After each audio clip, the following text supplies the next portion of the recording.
Petrol डिझेलच्या किमती कोण ठरवतं? आपल्यापर्यंत पोहोचणाऱ्या पेट्रोल आणि डिझेलच्या किमती कशा ठरवल्या जातात याबद्दल तुम्हाला माहिती आहे का? पेट्रोल जमिनीतून थेट पेट्रोल पंपावर येत नाही. त्यासाठी प्रथम कच्चे तेल मिळते, मग ते बाहेर काढून त्यानंतर ते रिफायनरीजमध्ये नेले जाते. शेवटी कच्च्या तेलापासून पेट्रोल काढले जाते. ज्या देशांमध्ये कच्च्या तेलाच्या विहिरी आहेत त्यांना त्याची कमतरता भासत नाही, पण ज्या देशात कच्चे तेल नाही त्यांना इतर देशांकडून ते विकत घ्यावे लागते. प्रत्येक देशाची स्वतःची रिफायनरी असते.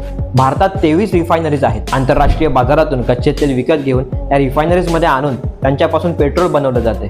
पेट्रोलचे दर भारतातील ऑइल मार्केटिंग कंपनी OMC ठरवते. ही किंमत पारदर्शकता धोरण अंतर्गत ठरवली जाते. त्याची अंमलबजावणी 2014 मध्ये झाली. पेट्रोल डिझेलच्या दरात आंतरराष्ट्रीय बाजारातील तेलांच्या किमती, डॉलर रुपया विनिमय दर, मागणी आणि पुरवठा इत्यादींचा प्रभाव असतो. या तेलावर उत्पादन शुल्क आकारले जाते, नंतर डॉलरचे कमिशन त्यात जोडतात. राज्य सरकारही यावर स्वतःचा कर लावते आणि या सर्व प्रोसेस नंतर हे पेट्रोल सर्वसामान्यांपर्यंत पोहोचवले जाते.